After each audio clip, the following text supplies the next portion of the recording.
Hello everyone, আজকে রান্না করেছিলাম সরিষার তেল দিয়ে এবং হাতে মাখানো দেশি মুরগির মাংস। তো কিভাবে রান্না করি সেটা আজকে আপনাদের সাথে শেয়ার করব। এইখানে আমি সব কিছু ভালো মতো রেডি করে নিয়েছি। তো মাংসের উপরে দিয়ে দিলাম পেঁয়াজ কুচি, আদা রসুন বাটা এবং দিলাম কাঁচামরিচ বাটা। এরপর দিলাম ধনিয়া বাটা, স্বাদ মতো লবণ। এরপর দিব হলুদের গুঁড়া এবং দিব স্বাদ মতো মরিচের গুঁড়া। তো সব কিছু দেওয়া হয়ে গেলে এরপর দিব আমি খাঁটি সরিষার তেল। সরিষার তেলটা যার যার পরিমাণ মতো দিবেন। আর এই সরিষার তেল থেকে কিন্তু সুন্দর একটা স্মেল বের হয়েছিল, ভালোই লেগেছিল। এখন ভালো করে আমি মেখে নিব। আর এইভাবে হাতে মাখিয়ে মুরগির মাংস রান্না করলে কিন্তু মাংসটা অনেক বেশি সফট হয় আর খেতেও ভীষণ ভালো লাগে। তো যাই হোক, আমি ভালো করে মাংসর বাইটে বাইটে যেন মশলাটা ভালো করে যায় সেভাবে সুন্দর করে মেখে নিচ্ছি। মাখা হয়ে গেলে এখন আমি কিছুক্ষণ জন্য রেস্টে রেখে দিব। তো একটি থালা দিয়ে আমি ভালো করে ঢেকে রেখে দিলাম। এটা প্রায় 1 ঘন্টার মতো রেস্টে থাকবে। তো 1 ঘন্টা পর এখন আমি রান্নাটা ফাইনালি বসিয়ে দিব। আপনাদের হাতের কাছে সময় না থাকলে আপনারা ইনস্ট্যান্টলি রান্না করতে পারেন, কোনো সমস্যা নেই। তো কড়ার মধ্যে আবার দিয়ে দিলাম পরিমাণ মতো সরিষার তেল। এরপর দিলাম তেজপাতা এবং একটু জিরা। দেওয়ার পর একটু ভাজা হয়ে গেলে এরপর আমি দিয়ে দিব সেই ম্যারিনেট করা মাংসটা। আর মাংসটা যখন ম্যারিনেট করা হয়েছিল 1 ঘন্টা পরে দেখলাম তখনই প্রায় সফট হয়ে গিয়েছে। তো যাই হোক, সবগুলো মাংস দিয়ে দিলাম। আর দেশি মুরগিটা আমার কাছে অনেক ভালো লাগে। আমাদের ঘরে এটা বলতে গেলে একটা সিগনেচার আইটেম, সবারই বেশি পছন্দ। যাই হোক, এখন মাংসটা দিয়ে ভালো করে আমি তেলের সাথে একটু মিশিয়ে নিব। তো ভালো করে আমি মিশিয়ে এখন ঢেকে দিব। আর যেহেতু দেশি মুরগির মাংস, ওই ক্ষেত্রে কিন্তু রান্না করতে একটু সময় লাগে। একটু ঢেকে ঢেকে ভালো করে রান্না করে নেবেন। আর আমি যেভাবে রান্না করছি এভাবে যদি রান্না করেন আপনাদের মাংস অনেক বেশি সফট হবে। মানে কোনো প্রকার প্রেসার কুকারে ছাড়াই কড়াইতে রান্না করলে অনেক বেশি সফট হবে। তো 5 মিনিট পর ঢাকনাটা খুললে আমি আবার একটু নেড়ে চেড়ে দিচ্ছি। এখন দেখেন অনেক বেশি কিন্তু গ্রেভি দেখা যাচ্ছে, কিন্তু কিছুক্ষণ পর যখন ভালো মতো কষানো হয়ে যাবে তখন কিন্তু এই গ্রেভি ভাবটা আর থাকবে না। তো এরপর আমি নাড়াচাড়া দেওয়ার পর দিয়ে দিলাম টমেটো সস, হালকা একটু চিনি এবং দিলাম কালো গোলমরিচের গুঁড়া দিয়ে ভালো করে নেড়ে চেড়ে দিব। তো মোটামুটি কিন্তু বেশিরভাগ মশলাও এখানে দেওয়া হয়ে গিয়েছে। এখন ফাইনালি আমি সময় নিয়ে কষিয়ে নিব।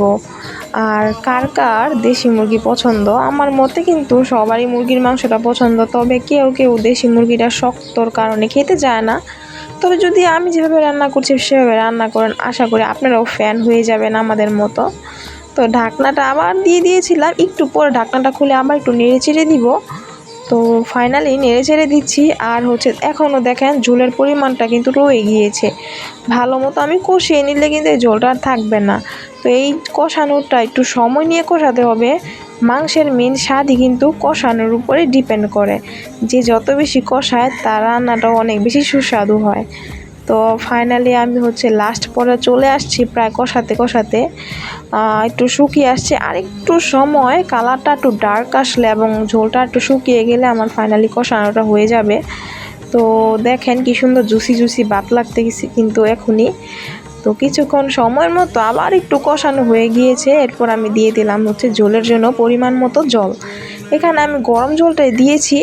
আপনারাও রান্নার ক্ষেত্রে গরম জলটা ব্যবহার করতে পারেন। যদি হাতের কাছে না থাকে ওই ক্ষেত্রে সমস্যা নেই, কিন্তু হাতের কাছে থাকার আগে আপনি গরম জলটা যদি পারেন দিবেন, না পারলেও সমস্যা নেই। যাই হোক, এখন ঝোলটা দিয়ে ভালো করে আমি কিছুক্ষণ সময়ের মতো ফুটিয়ে নিব। তো ঝোলটা যখন ভালো মতো ফুটে যাবে এই পর্যায়ে আমি এখানে আবার আলুটা ভেজে নিচ্ছি। বড় বড় সাইজের আলু, মানে একটু বিগ সাইজের আলুটা দিলে ভালো লাগে খেতে। তো আলুটা ভাজা হয়ে গেলে আলুটাও দিয়ে দিলাম ওই ঝোলের উপরেই, দিয়ে আবার একটু নেড়ে চেড়ে দিব। আর আরেকটু সময় ঝোলটা একটু শুকিয়ে আসলে এরপর আমি দিয়ে দিব 2টার মতো মশলা, যেটা থাকবে ভাজা জিরার গুঁড়া এবং ভাজা গরম মশলার গুঁড়া। তো এই মশলাগুলো আমি বাজার থেকে কিনে এনেছিলাম, আপনারা চাইলে ইনস্ট্যান্ট টাইলে দিতে পারেন। তো এখানে আমি দিয়ে দিলাম পরিমাণ মতো ভাজা গরম মশলা গুঁড়া এবং দিলাম পরিমাণ মতো ভাজা জিরার গুঁড়া।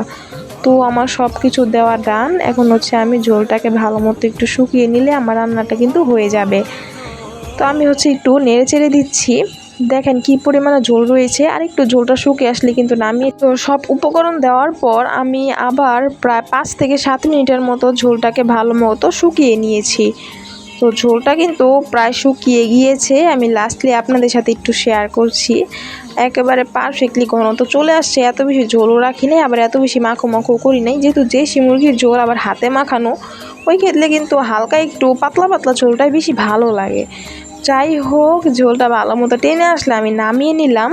আর দেখেন মাংস তরকারির লুকিংটা কি সুন্দর লাগছে, অনেক বেশি ইয়াম্মি লেগেছিল দেখতেই। তাছাড়া খেতে তো অসাধারণ লাগে, আর আপনারা তো জানেনই যেই জিনিস দেখতে ভালো লাগে সেই জিনিস কিন্তু খেতেও অনেক বেশি ভালো লাগে। তো রান্নাটা কিন্তু হয়ে গিয়েছে, এখন আমি সার্ভ করে নিলাম। আর এই রান্নাটা করা হয়েছিল গত ফ্রাইডেতে, একেবারে গরম গরম ভাতের সাথে খেতে জাস্ট অসাধারণ লেগেছিল। আর আপনাদের কাছে আমার এই রেসিপিটা কেমন লেগেছে সেটা একটু কমেন্ট করে জানিয়ে যাবেন। আশা করি আপনাদের কাছে অনেক বেশি ভালো লাগেছে। তো থ্যাংকস ফর